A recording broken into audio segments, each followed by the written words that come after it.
السلام علیکم ورحمۃ اللہ وبرکاتہ۔ بسم اللہ الرحمن الرحیم۔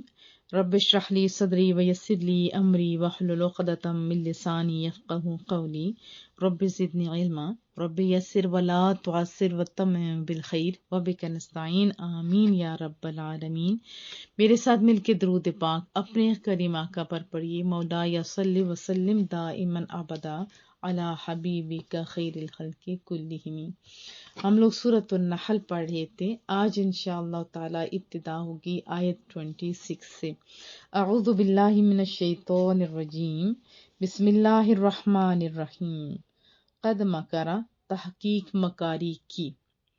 میم کافرہ روٹ ورڈ ہے، یعنی کسی شخص کو ہیلا کے ساتھ اس کے مقصد سے پھیر دینا۔ یہ اچھے فعل کے لیے بھی آتا ہے اور برے کے لیے بھی۔ جیسے یہاں پہ تو کفار اور مشرکین ہیلے کر رہے تھے نا، لوگوں کو دین سے بد ظن کرنے کے لیے۔ جیسے رسول اللہ صلی اللہ علیہ وسلم کو کبھی کہتے کہ یہ ساحر ہے، وضاحت میں انشاءاللہ زیادہ جانیں گے۔ اور پیچھے ہم لوگ پڑھ کے آ چکے ہیں کہ ایک گروپ انہوں نے ریڈی کیا ہوا تھا کہ مختلف دروازوں کے اوپر یعنی راہوں کے اوپر بٹھا دیتے، اور ایک جو کعبۃ اللہ شریف تھا اس کے اندر، کیونکہ ہر راستے سے جو گزرتا تھا اس کو بتایا کرتے تھے کہ ایسے ایسے ایسے ہیں، اور جب وہ بندہ تحقیق کے لیے جاتا تھا تو آگے ایک بندہ وہ بھی انہی کا بیٹھا ہوا ہوتا تھا۔ تو پھر یعنی ان کا مقصد کیا تھا؟ دین سے بدظن کرنا، رسول اللہ صلی اللہ علیہ وسلم کے خلاف کرنا، یعنی دعوت حق کے خلاف وہ مکر و فریب کیا کرتے تھے۔ لیکن یاد رکھیے کہ قرآن کریم میں یہ اچھے کے لیے بھی استعمال ہوا ہے، جیسے واللہ خیر الماکرین، اور اللہ تعالیٰ خوب چال چلنے والا ہے۔ اللہ کے لیے جب لفظ آئے گا تو تدبیر کا لفظ مجھے زیادہ مناسب لگتا ہے۔ پھر سورہ فاطر کے اندر بھی آتا ہے وَلَا يَحِيقُ الْمَكْرُ السَّيِّئُ إِلَّا بِأَهْلِهِ، اور بری چال کا وبال اس کے چلنے والے پر ہی ہوتا ہے۔ یعنی جو چال چلنے والے وہ تو چال چلیں گے، لیکن وہ اوپر بچانے والا بھی موجود ہے۔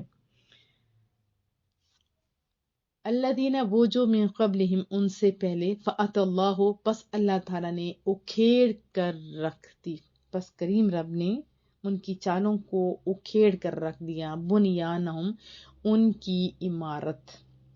یہاں بلڈنگ مراد نہیں ہے، یہاں مراد یہ ہے کہ وہ جو ان کی چالوں کی تھی نا، جو ان کی سازشیں تھی، وہ چالوں والی جو بنیاد تھی اس کو اللہ نے اکھیڑ کر رکھ دیا۔ من القواعد، قاف عین دال روٹ ورڈ ہے، جیسے قادہ، قادہ اولا، قادہ اخیرہ، جس میں تشہد پڑھی جاتی ہے، اور اس کی ضد ہے قیام، قیام کی ضد ہے قادہ۔ اور قرآن کریم میں بھی بہت ساری جگہوں پہ ہم پڑھ کے بھی آ چکے ہیں فاذکروا اللہ قیاما وقعودا، کھڑے اور بیٹھے ہر حال میں اللہ کو یاد کرو۔ سورۃ النساء کے ساتھ سورہ آل عمران میں بھی پڑھ آ چکی ہیں الذین یذکرون اللہ قیاما وقعودا، جو کھڑے اور بیٹھے ہر حال میں اللہ کو یاد کرتے ہیں۔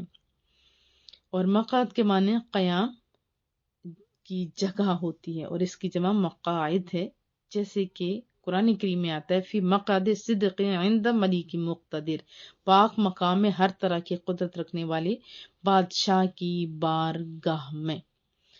اور پرسکون مکان کے لیے بھی آتا ہے مقاعد للقتال، ہم پیچھے پڑھ کے آ چکے ہیں سورہ آل عمران میں، وہ مورچے جو ہے لڑائی کے لیے، مورچوں میں یعنی لڑائی کے مورچے یہاں مراد ہیں۔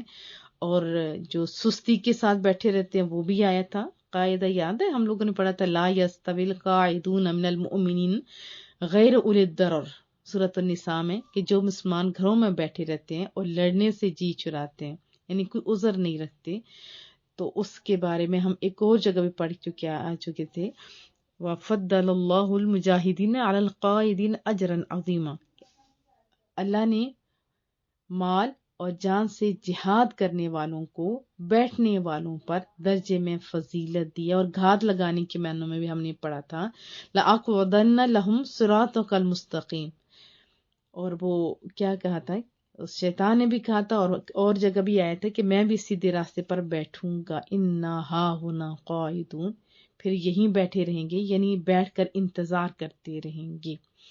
اور قعید کا لفظ بھی قرآن کریم میں عن الیمین وعن الشمال قعید، جو دائیں بائیں بیٹھے، یہاں فرشتے مراد ہیں، قعید سے مراد کیا ہے؟ فرشتے جو ہمارے لیفٹ اور رائٹ سائڈ پہ ہوتے ہیں، جو ہم کام کرتے ہیں نا، تو اس نیتوں کے ساتھ وہ لکھ رہے ہوتے ہیں کہ یہ کام کیا اچھا ہے یا برا ہے، اور اس کے بعد یعنی ان کے اندر نیت کیا تھی۔ اور ان عورتوں کے لیے بھی استعمال ہوا ہے جو نکاح کے لیے حیض یعنی نہیں رکھتی، وہ اہل نہیں ہوتی، اور اس کی جمع بھی قواعد ہم سورۃ النور کے اندر پڑھا تھا، والقواعد من النساء، اور بڑی عمر کی عورتیں یعنی جو ایجڈ عورتیں ہوتی ہیں ان کے لیے بھی قواعد کا لفظ استعمال ہوا ہے، اور بنیادوں کے لیے بھی استعمال ہوا ہے۔ سورۃ البقرہ میں پڑھا تھا نا، وَإِذْ يَرْفَعُ إِبْرَاهِيمُ الْقَوَاعِدَ مِنَ الْبَيْتِ، اور جب حضرت ابراہیم علیہ السلام بیت اللہ کی بنیادیں اونچی کر رہے تھے۔ فخرا خارارا روٹ ورڈ ہے، مین ہوتا ہے کہ جیسے کوئی چیز اوپر سے نیچے پھینکتے ہیں تو اس کی آواز بھی ہوتی ہے۔ فخرا پس گر پڑی، علیہم السقف، سقف کہتے ہیں چھت کو، من فوقہم ان کے اوپر سے۔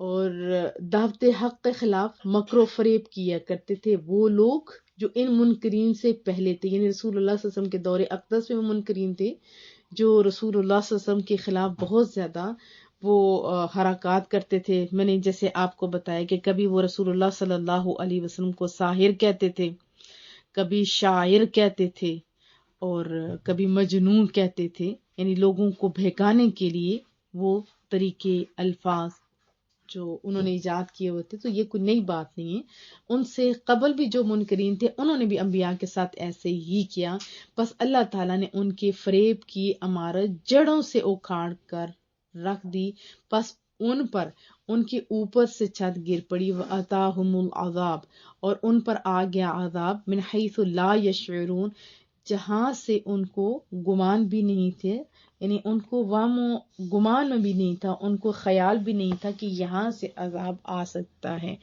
تو آپ جانتے ہیں کہ کبھی تندور سے ابل رہا ہے، کبھی آسمان سے، کبھی کس انداز میں، کبھی کس انداز میں۔ تو رب کریم ہمیں ان لوگوں میں شامل رکھے کہ جو اللہ اور اس کے رسول کی باتوں کو مانتے ہیں۔ ثم یوم القیامہ، اس کے بعد یہ تو دنیا کا عذاب تھا نا، مختلف عذابات آپ نے دیکھے کہ مختلف قوموں پہ آئے تھے، مینڈے خون اور پتہ نہیں کس کس شکل میں آئے تھے، تو یہ تو دنیا کے عذابات ہیں۔ لیکن ابھی ایک اور عذاب ہے جو باقی ہے، ثم یوم القیامہ، پھر اس کے بعد روز قیامت، یوم القیامہ، یخزیہم، یہ بھی ہم پیچھے پڑھ کے آ چکے ہیں، خزیون رسوائی کو کہتے ہیں، اللہ انہیں ذلیل و رسوا کر دے گا، وَيَقُولُ، اور پوچھے گا، اینا کا معنی ہوتا ہے کہاں ہے، ویئر از، شرکائی، شریک کی جمع، جیسے شرک اور شریک ہم پیچھے پڑھ کے آ چکے ہیں، شرکائی الذین، وہ میرے شریکون تم تھے، تو شاقون، شین قاف قاف، اس کا روٹ ورڈ ہے شق، شق ہوتا ہے نا کہ الگ الگ ہو جانا، اور جیسے شق القمر بھی ہم نے پڑھا تھا نا کہ یہ رسول اللہ صلی اللہ علیہ وسلم کا معجزہ ہے۔ تو شین قاف کاف اس کا روٹ ورڈ ہے، یہ مخالفت کے معنی میں بھی استعمال ہوتا ہے، اور ضد کے معنی میں، جھگڑنے کے معنی میں بھی، اور عداوت کے معنی میں یہ استعمال ہوتا ہے، پھٹنے کے معنی میں بھی آتا ہے، ٹھیک ہے۔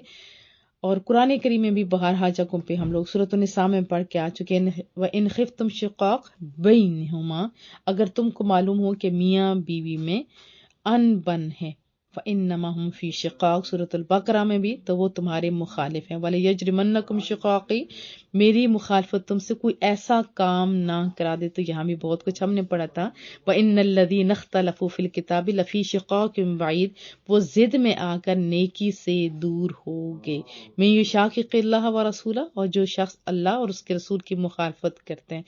اسی طرح اولیاء اعظام کے بارے میں بھی آتا ہے کہ جو ان کے بھی دشمن ہو جاتے ہیں، وہ جو مخالفین تھے، مَن یُحَادِدِ اللَّهَ، یعنی جو شخص اللہ اور اس کے رسول کا مقابلہ کرتا ہے، وَمَن یُشَاقِقِ الرَّسُولَ، اور جو شخص پیغمبر کی مخالفت کرتا ہے، اور بھی بہت سارے الفاظ جو اس میں استعمال ہوئے ہیں۔ تو بارہا کہہ رہی ہوں کہ ایک لفظ اگر آپ کو آ جائے گا نا تو یہ سمجھیں کہ بہت ساری جگہوں کی میننگ آپ کو آگے، فیہم، جن کے بارے میں۔ اس کے بعد روز قیامت انہیں ذلیل و رسوا کرے گا، کون؟ اللہ تعالیٰ، اور ان سے پوچھے گا کہ کہاں ہیں وہ میرے شریک جن کے بارے میں تم جھگڑا کیا کرتے تھے، قال کہیں گے الذین وہ جنہیں اوت العلم علم دیا گیا تھا. یہاں دیکھیے علم کی بات ہو رہی ہے. علم والوں کی شان دنیا میں بھی بہت زیادہ ہے، اور اس کے علاوہ آپ دیکھیں تو اللہ کو ایک ماننے میں، اور یعنی کہاں کہاں ان کا تذکرہ ہے بہت ساری جگہوں پہ. اور علم والوں کی شان تو ایک حدیث طیبہ سے جو میں نے آپ کو بارہا سنائی ہے. جب صحابہ کرام آپس میں بیٹھے تھے تو دو گروہ بن گئے. ایک گروپ نے کہا کہ وہ بنی اسرائیل کا بندہ جو راتوں کو قیام کرتے ہیں، دن میں صوم و صلات کرتے ہیں، اس کا مقام زیادہ ہے. تو دوسروں نے کہا تھا کہ اس کے پاس اتنا ٹائم نہیں ہوتا، تو وہ بس فرائض ادا کرتے ہیں، اس کے بعد وہ دین کا کام کرتے ہیں، علم پھیلاتے ہیں. تو رسول اللہ تھے حل کرنے والے. تو جب بات ان تک پہنچی تو محبوب نے فرمایا میں آپ کو بتاؤں، اب جاہل اور عالم کا فرق نہیں، بلکہ ایک عابد عبادت کرنے والے اور جاہل کا فرق نہیں، بلکہ ایک عابد کا اور ایک عالم کا فرق بتایا جا رہا تھا. فرمایا کہ عابد ایسا ہے جیسے کہ میری امت کا عام آدمی، اور عالم کا مقام وہ ہے جیسے کہ مجھ محمد کا. اگر صحابہ اور رسول کا صلی اللہ علیہ وسلم کا ہوتا تب بھی یہ کم فرق نہیں تھا، لیکن یہاں دیکھیے ایک عابد اور ایک عالم میں کتنا فرق ہوتا ہے. اور ایک عالم کتنے زیادہ شیطانوں پہ بھی بھاری ہوتا ہے، آپ کو پتہ ہے. دنیا کی بات ہے، اور یہ ہے آخرت کی بات. وہ لوگ جنہیں علم دیا گیا ان الخزي اليوم کہ بلا شبہ ہر قسم کی رسوائی آج، وسوء اور بربادی علی الکافرین کافروں کے لیے ہیں. کہیں گے وہ لوگ جنہیں علم دیا گیا ہے کہ بلا شبہ آج ہر قسم کی رسوائی اور بربادی کن کے لیے ہے؟ جو کافارا روٹ ورڈ ہے، جو مانتے نہیں، جو مانتے نہیں. کافارا کا لفظی معنی ہوتا ہے چھپانا. رات کو بھی کافر کہتے ہیں، اور رات کو اس لیے کیونکہ وہ چیزوں کو ڈھانپ لیتی ہے کہ کیا چیز کدھر پڑی نہیں نظر آتا نا، اندھیرے کے سبب. اسی طرح جو زمین کے اندر بیجوں کو چھپا دیتے ہیں کاشتکار، ان کو بھی کہا جاتا ہے. اور اصل کفر کیا ہے؟ جو اللہ کا انکار کیا جاتا ہے، حق کا انکار کیا جاتا ہے. الذین وہ جن کی تتوفاہم الملائکہ، تتوفا وہ فا یا اس کا روٹ ورڈ ہے، وہ جو جانیں قبض کرتے ہیں، وہ کافر جن کی جانیں قبض کرتے ہیں ملائکہ فرشتے. ظالمی اس حال میں کہ وہ ظلم کر رہے ہیں. سب سے بڑا ظلم کیا ہوتا ہے؟ شرک ہوتا ہے نا جبکہ وہ سب سے بڑا ظلم کر رہے ہوتے ہیں انفسہم اپنے آپ پر. دنیا کا کوئی بھی غلط کام ہو، مثلا کسی کو مارتے ہیں تو وہ بھی تو ظلم ہے نا. ایک تھپڑ مارو گے تو آپ کو بھی دو مکہ لگے گا. ایسا ہوتا ہے نا کہ کسی کے ساتھ ہم نہیں بلکہ اپنی ذات کے ساتھ ہم لوگ ظلم کر رہے ہوتے ہیں. اور سب سے بڑا ظلم کیا ہے؟ کہ شرک کرنا. اور ایسا ظلم ہے کہ جس کی کوئی یعنی چھڑاؤ ہے ہی کوئی نہیں. پھر فرمایا فَأَلْقَوْا السَّلَامَ، تب وہ سر تسلیم خم کرتے ہوئے. لام قاف یا روٹ ورڈ ہے، کسی چیز کو اس طرح ڈال دینا جیسے ہوتا ہے. القا کا پیچھے لفظ پڑا تھا نا، فَكَذَلِكَ أَلْقَى السَّامِرِي، اور اس طرح سامری نے ڈال دیا. پھر جادگروں کے سامنے حضرت موسیٰ کبھی بات قالوا یا موسیٰ اما ان تلقی و اما ان نکون نحن الملقین. تو جادگروں نے کیا کہا تھا بڑے ناز سے کہ موسیٰ یا تو تم جادو کی چیز ڈالو یا ہم ڈالتے. تو حضرت موسیٰ علیہ السلام کو تو حق تھا، فرمایا تم ہی ڈالو، تمہیں جو بڑا فخر ہے نا اس کو رہنے دو، تم ہی ڈالو. فلقوا پس ڈالیں گے سلامہ سلو کا پیغام، سلامتی کا پیغام. یا یوں کہہ سکتے ہیں کہ تب وہ سر تسلیم کرتے ہوئے کہیں گے، جیسے ہوتا ہے سرنڈر کرنا. سرنڈر کرنا جب پولیس آتی ہے تو چور مجرم سرنڈر کر دیتے ہیں نا. تو اب یہ جو ظالم ہے جب فرشتے روح نکال رہے ہوں گے تو پھر تو یہ بھی چیخیں گے چلائیں گے ہمارا کوئی قصور نہیں. کبھی چور جب پھڑا جاتا ہے رنگے ہاتھوں تو تب تو وہ بول نہیں سکتا، لیکن اگر ہاتھ میں کوئی چیز نہ ہو تو تب وہ کیا کہتا ہے میں تو چور نہیں ہوں. چور بھی کہیں چور چور، چوروں سے ہوشیار رہے ہے نا مشہور محاورہ. تو یہ ہے کہ وہ سرنڈر کر دیں گے. کیا کہیں گے؟ ما کننا نعمل من سوء، کہ ہم نے تو کوئی برا کام نہیں کیا.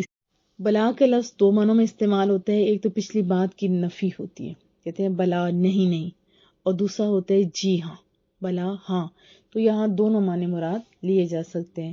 ایک تو یہ کہ بلا ان اللہ علیم بما کنتم تعملون، علیم فعیل کے وزن پہ ہیں، خوب جاننے والا ہے تعملون جو تم عمل کرتے ہو۔ اہل علم جواب دیں گے کہ نہیں تم بڑے بدکار تھے، بے شک اللہ تعالیٰ خوب جانتا ہے، کیونکہ وہ کہہ رہے تھے نا کہ ہم نے تو کچھ ایسا غلط نہیں کیا۔ دوسرا ایسے بھی آپ کہہ سکتے ہاں جو کچھ تم کیا کرتے تھے اللہ تعالیٰ اسے خوب جانتا ہے۔ تو اصل معنی سیم ہے، الفاظ میں اوپر نیچے ہو سکتا ہے۔ فدخلوا پس داخل ہو جو، داخل ہونا اور خارج ہونا اپوزٹ جیسے ہوتے ہیں۔ فدخلوا پس داخل ہو جو، ابوابا باب کی جمع، جہنم کے دروازوں میں داخل ہو جو، خالدین ہمیشہ رہنا ہوگا فیہا اس میں، یعنی کہ ابھی گئے ہو تو پھر نکل آؤ گے، ایسا نہیں ہے، بلکہ کیا فرمایا جا رہا ہے کہ جو برے کام تم کیا کرتے تھے اے کافرو، بس تم جہنم کے دروازوں سے داخل ہو جاؤ، تمہیں یہیں ہمیشہ رہنا ہوگا۔ فلبیسا پس یا بے شک بہت برا ہے، بیسا بہت برا ہے، مسوا کہتے ہیں ٹھکانے کو، پکا جہاں رہنا ہو، جہاں مدت دراز تک ٹھہرنا ہو، جہاں ہوتا ہے نا کہ یہ سواری ہوتا جو یہ تمہارے اترنے کا مقام آ گیا۔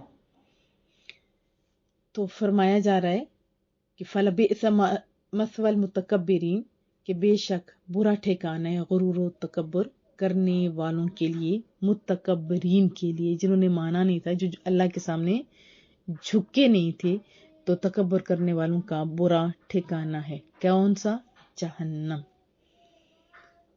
اب اپوزٹ طبقے کی باری آ رہی ہے، وقیلا اور پوچھا گیا للذین اتقوا ان سے جو تقوی والے تھے، جو پرہیزگار تھے، جو ڈرنے والے تھے، ماذا انزل کیا ہے جو اتارا ہے، کیا نازل کیا ربکم تمہارے رب کریم نے، اور یوں پوچھا جائے گا ان سے جو متقی تھے وہ کیا ہے جو تمہارے رب نے اتارا ہے، قالو انہوں نے کہا، اب وہ جواب کیا دے رہے ہیں، خیرا خیر ہی خیر، بھلائیاں ہی بھلائیاں۔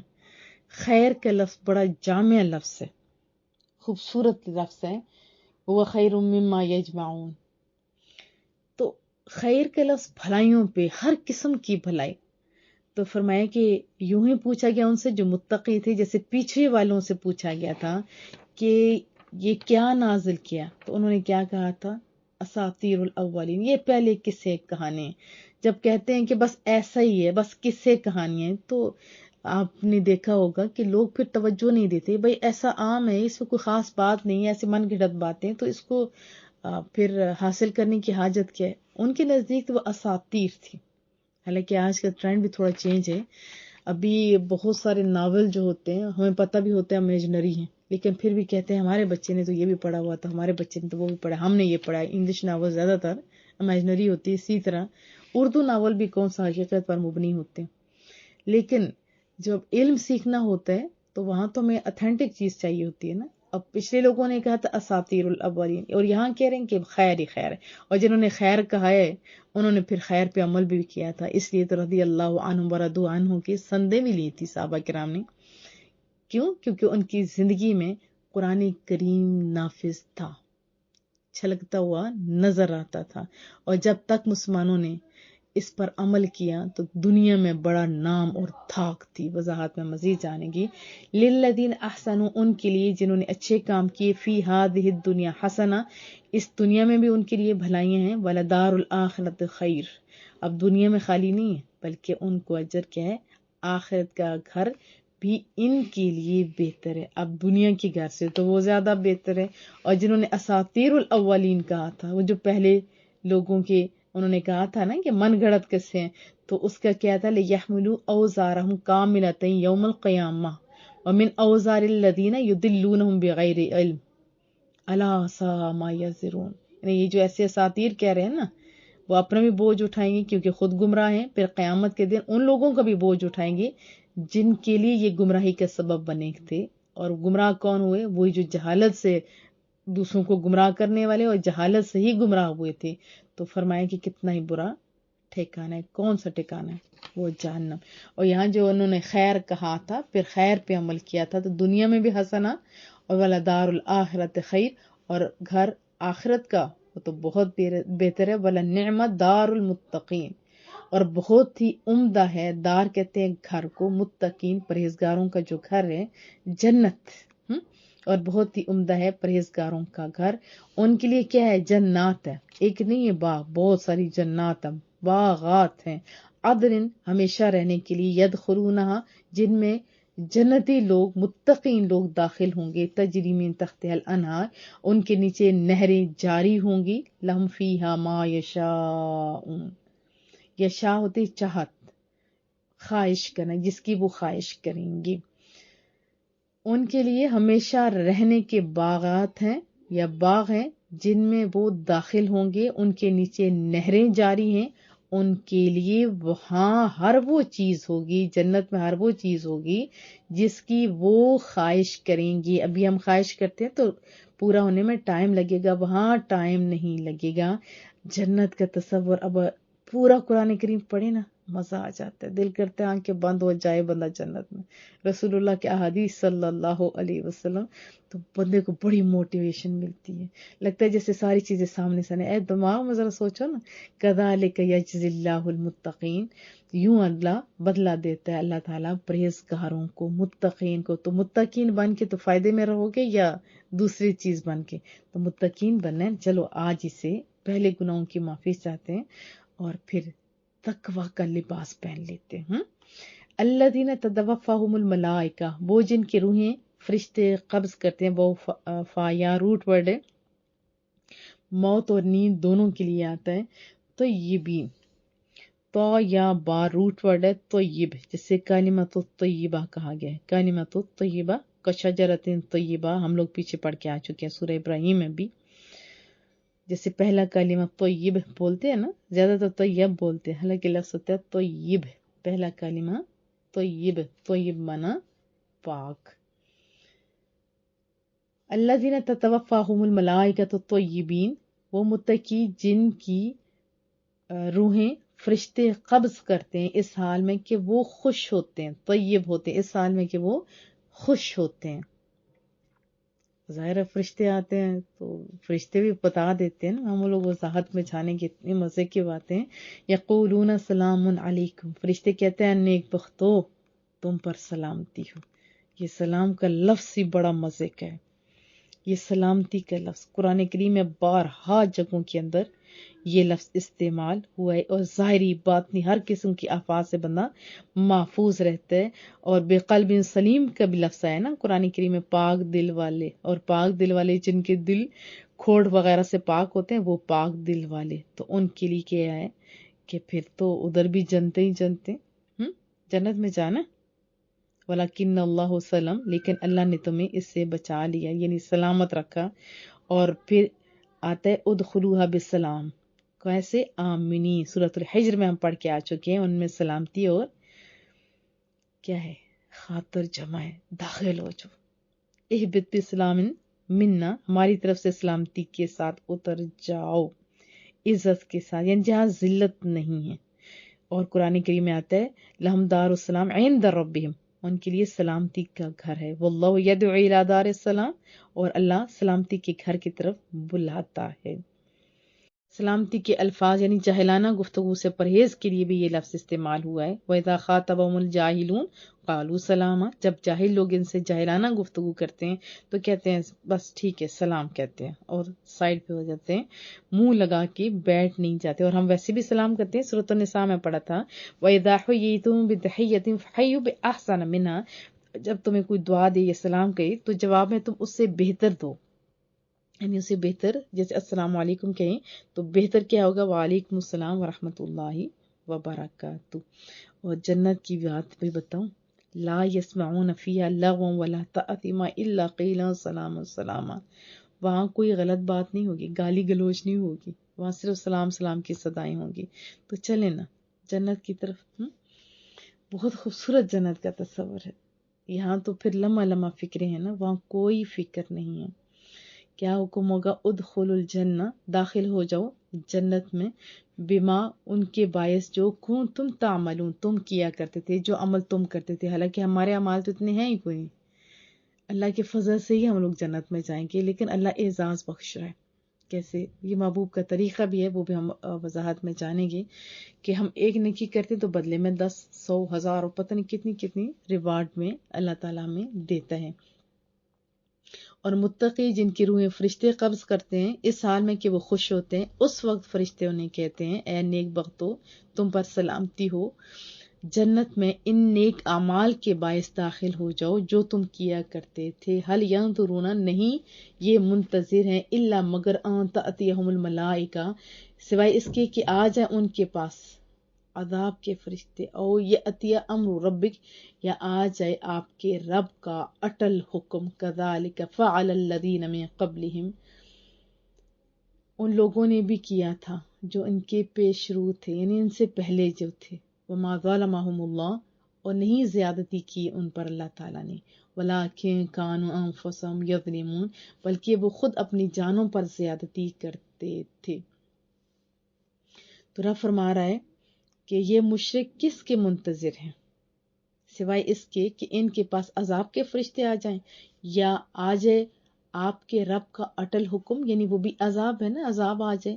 یوں ہی ان لوگوں نے بھی کیا تھا جو ان سے قبل تھے، اور ان پر اللہ تعالیٰ نے زیادتی نہیں کی تھی بلکہ وہ خود اپنی جانوں پر زیادتی کرتے تھے۔ فَأَصَابَهُمْ سَيِّئَاتٌ، پس انہیں سزا ملی برے اعمال کی، ما عملو، جو انہوں نے عمل کیے، وحاقہ، حاقہ ہوتا ہے گھیر لینا، ہم پیچھے پڑھ کے آ چکے ہیں، اور انہیں گھیر لیے ما کانوا بہ یستہزئون، جس کا وہ مذاق اڑایا کرتے تھے۔ وہ انبیاء کا مذاق اڑاتے تھے، عذابات کا مذاق اڑاتے تھے کہ جس کا تم لوگ بار بار ہمیں جس سے ڈرا رہے ہو وہ کدھر ہے، وہ کدھر ہے، پھر وہ آ گیا اور پھر وہ لوگ ڈوب کے۔ تو اس سے ہمیں بھی عبرت پکڑنی چاہیے۔ وضاحت جان لیتے ہیں، یہ جو پہلے لوگ تھے وہ بھی ایسے کرتے تھے، اور جو رسول اللہ صلی اللہ علیہ وسلم کے دور اقدس کے لوگ تھے وہ بھی، اس کا شان نزول پہلے بتا دوں آیت 30 کا، کہ کچھ لوگ آئے تھے حج کے لیے، اور پھر یہ بھی کہ جو نئے نبی آئے ہیں ان کے بارے میں خوب تحقیق کی جائے۔ تو جو کفار تھے، مشرکین تھے، ان کا تو وہی طریقہ تھا کہ مختلف جو رستے تھے ان پہ بھی بٹھایا ہوا ہوتا تھا، اور جو مین جگہ ہوتی تھی وہاں بھی خاص بندے چھوڑے ہوئے ہوتے تھے، اور وہ رسول اللہ صلی اللہ علیہ وسلم کے بارے میں، جیسے کوئی کہتا کاہن ہے، کوئی شاعر ہے، کوئی کذاب کہتا، کوئی مجنون کہتا، کوئی کہتا ان سے بات کرنے کا حاجت نہیں ہے، تمہارے حق میں بہتر ہے کہ تم مجھ سے ملو ہی نہ، وغیرہ وغیرہ۔ تو ایک گروہ ایسا تھا جو تحقیق کے لیے آیا ہوا تھا۔ اب ان لوگوں سے پوچھتے، وہ تو یہی کہتے تھے کہ نہیں، چھوڑو چھوڑو چھوڑو چھوڑو، ان سے ملنے کی کوئی حاجت نہیں، وہ ایسے وہ ایسے وہ ایسے، تمہارے حق میں بہتر ہے کہ تم ان سے نہ ملو۔ لیکن کافر کہتے تھے نہیں، ہم نے ملنا ہے رسول اللہ صلی اللہ علیہ وسلم سے، کیونکہ ہمیں یہ ڈیوٹی دی گئی ہے کہ جا کے خوب تحقیق کر کے آنا۔ تو وہ صحابہ کرام سے بھی ملتے تھے، پھر رسول اللہ صلی اللہ علیہ وسلم کے پاس بھی، اور پھر جب حقیقت حال معلوم ہوتی تو پھر وہ واپس جا کے بتایا کرتے تھے۔ دیکھیں، دو قسم کے تو لوگ تھے، تو یہ ہتھ کنڈا آج بھی استعمال ہوتا ہے حق سے بدظن کرنے کے لیے۔ بہت سارے لوگ عجیب و غریب قسم کے، ابھی آڈیوز ویڈیوز ابھی آپ دیکھیں گے تو یوٹیوب پہ آپ کو ملیں گی، کہ صحیح العقیدہ لوگوں کے خلاف کرنے کے لیے کس قسم کے وہ درمیان سے کبھی کوئی کلپ کاٹا جا رہا ہوتا ہے، کبھی وہ بک کا آگے پیچھے نہیں، وہ سینٹر سے لے لیے جاتا ہے۔ تو یہ اس طرح لڑوایا جا رہا ہے کہ لوگ ابھی بے یقینی کیفیت کا شکار ہو چکے ہیں۔ کتنے لوگ ہمارے پاس آتے ہیں، کہتے ہیں وہ کنفلکٹ ہے احادیث میں بھی، آیات کے اندر بھی کچھ تو فرق ہے نا، تب بھی ان لوگوں کو ہاتھ پڑا ہوا ہے۔ حالانکہ یہ تھوڑا اختلاف کہیں بھی نہیں ہے، قرآن کریم جنہوں نے سارا پڑھا ہوا ہے وہ لوگوں کو اللہ اور اس کے رسول کی طرف لاتے ہیں، وہ بدظن نہیں کرتے۔ یہ ادھر یہ پکڑ کے ادھر پکڑ کے، یہ جو لوگوں کو بدظن کر رہے ہیں، وہ پچھلی آیت میں ہم نے پڑھا تھا، یہ جاہل لوگ ہوتے، اپنی جہالت کے سبب وہ کرتے ہیں۔ اور ابھی صحیح العقیدہ لوگوں سے بھی لوگوں کو بدظن کیا جا رہا ہے، جو ہمارے بزرگ جنہوں نے دین کی خدمت کی، جن کا عقیدہ ہم تک پہنچائے، جنہوں نے ہم تک پہنچانے میں دین کو بڑا اہم کردار ادا کیا۔ اور سورۃ الفاتحہ میں پہلا لفظ یہ کیا آیا، وہ ذرا دیکھیں، اللہ کی تعریفوں کے بعد، اے اللہ ہمیں ان لوگوں کا رستہ دکھا جو تیری انعام یافتہ تھے۔ انعام یافتہ کون تھے؟ انبیاء کے بعد صحابہ کرام، تابعین، تبع تابعین، اور اولیاء اعظام، اور ان کی بڑی شان ہے۔ اور اہل سنت والجماعت وہ واحد جماعت ہے جس میں اولیاء اعظام کو بہت عقیدت اور محبت کے سے ہم لوگوں کا تعلق ہے۔ یہ اللہ کا حکم ہے، یہ تو نہیں کہ ہم اپنے پاس سے بنا رہے ہوتے۔ اور پھر رب کریم قرآن کریم میں بھی فرماتا ہے کیونکہ اولیاء کرام کی بڑی شان ہے. بہت ساری آیات بھی ہیں. ان الذین آمنوا وعملوا الصالحات سیجعل لهم الرحمن ودا، بے شک جو ایمان لائے اور نیک اعمال کیے ان قریب اللہ ان کے لیے لوگوں کے دلوں میں محبت پیدا کرے گا. بہت سارے نیک اور صالحین جو ولی اللہ ہیں، آپ دیکھیں کہ ہم تو نہیں جانتے کہ ان کی، نہ ہی ان کی نسلوں نے ہمیں بتایا، لیکن یہ محبت کس نے ڈالی؟ یہ اللہ نے ڈالی ہے. یہ ابھی ختم کروانا ہو یا کہ لوگوں کو اکٹھا کرنا ہو کتنا مشکل ہوتا ہے، لیکن صالحین کے قبروں پہ آج بھی لوگ جاتے ہیں بہت سارا پڑھ کے اور وہاں جا کے دعائیں کر رہے ہوتے ہیں. حدیث طیبہ میں آتا ہے، حضرت ابو ہریرہ سے مروی رضی اللہ تعالیٰ عنہ، رسول اللہ صلی اللہ علیہ وسلم کا فرمان، جب اللہ تعالیٰ کسی بندے سے محبت کرتا ہے تو جبریل امین کو ندا کی جاتی ہے کہ اللہ تعالیٰ فلاں بندے سے محبت کرتا ہے، لہٰذا تم بھی اس سے محبت کرو، اور جبریل امین اس سے محبت کرتے ہیں. پھر حضرت جبریل امین آسمانی مخلوق میں ندا کرتے ہیں کہ اللہ تعالیٰ فلاں بندے سے محبت فرماتا ہے، لہذا تم بھی اس سے محبت کرو. پھر آسمان والے بھی اس بندے سے محبت کرنے لگتے ہیں. پھر زمین والوں کے دلوں میں ان کی مقبولیت رکھ دی جاتی ہے. بحوالہ بخاری شریف. یعنی دنیا میں اچھا اجر ملنے کی صورت ایک تو یہ ہے کہ اللہ تعالیٰ دنیا میں پاکیزہ زندگی، فتح، کامیابیاں، وسیع رزق وغیرہ دیتا ہے، لوگوں کے دل میں عقیدت اور محبت ڈال دیتا ہے. جیسے ہمارے دل میں رسول اللہ صلی اللہ علیہ وسلم کی محبت، صحابہ کرام کی محبت، تابعین، تبع تابعین کی، یہ سارے وہ لوگ ہیں جو اللہ کے چنے ہوئے لوگ ہیں. یہ پیارے پیارے سے لوگ ہیں. اور اس دور میں جو بڑے بڑے لوگ تھے، انہوں نے جب اللہ اور اس کے رسول کی نہیں مانی تو کیا ہمارے دلوں میں محبت ہے؟ نہیں. کیا ہم بڑے عزت کے ساتھ نام لیتے؟ نہیں.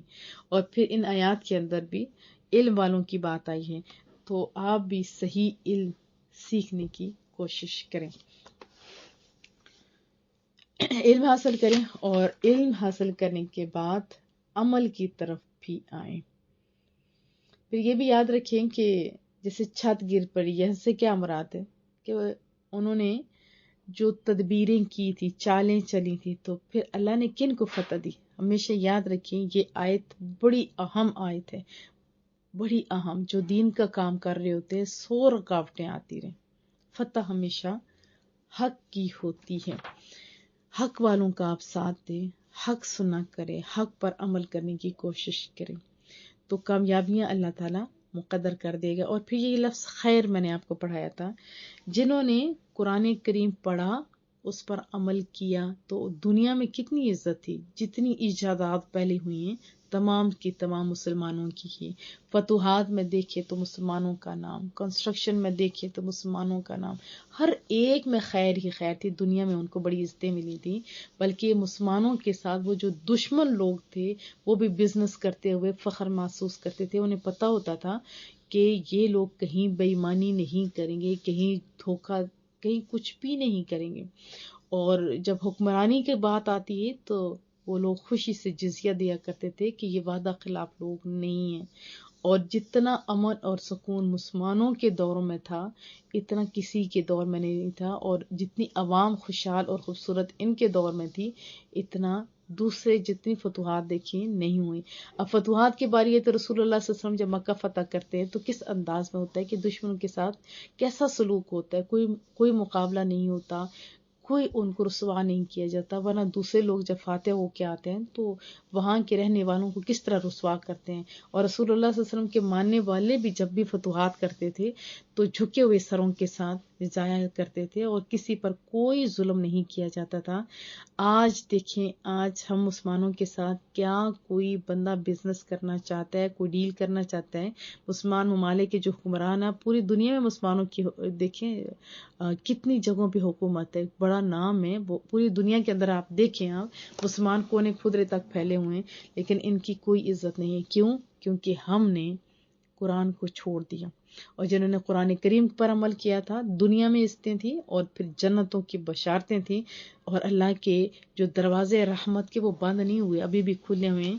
اگر آج بھی ہم اس خیر کے لفظ کو ہم غور سے، بلکہ میں تو کہتی ہوں لکھ کے دروازوں کے اوپر لگا لو کہ ہم لوگوں نے یہ خیر، قرآن کریم خیر ہے، اور صحابہ کرام بڑی بڑی ہستیاں جو بھی چیز، اگر میرے پاس بہت سارے اقوال موجود ہیں کہ حضرت علی مرتضیٰ اور ان کا، کہ انہیں جو چیز بھی چاہیے ہوتی ہے وہ کیا فرماتے تھے کہ ہم قرآن سے سیکھتے، ہم قرآن سے.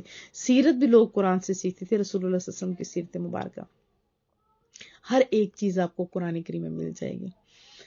اور پھر دنیا میں بھیجتے ہیں اور مرنے کے بعد بھیجتے ہیں. جب فرشتے روح نکال رہے ہوتے ہیں تو تب بھی وہ کیا بتا رہے ہوتے ہیں، یہ ابھی کہا تھا کہ اے خوش بختو سلامتی ہو تم پر.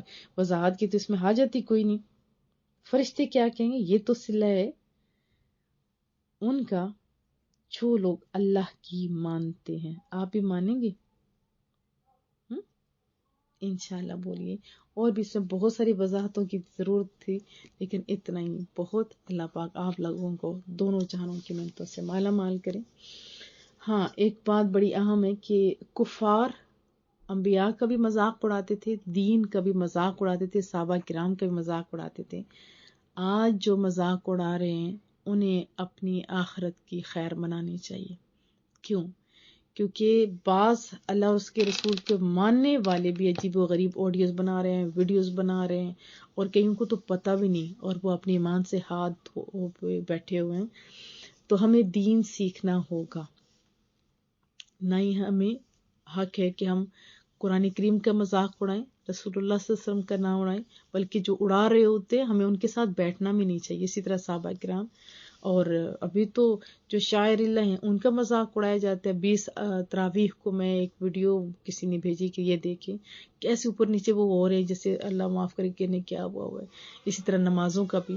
تو خدا را اپنا اور اپنے بچوں کا خیال رکھیں، اور اس قسم کے جو اشعار وغیرہ ہوتے ہیں، یہ لطیفے ہوتے ہیں، ان سے بھی بچا جائے، نہ فارورڈ کیا جائے، نہ سنا جائے، اور نہ ہی بھیجے جائیں.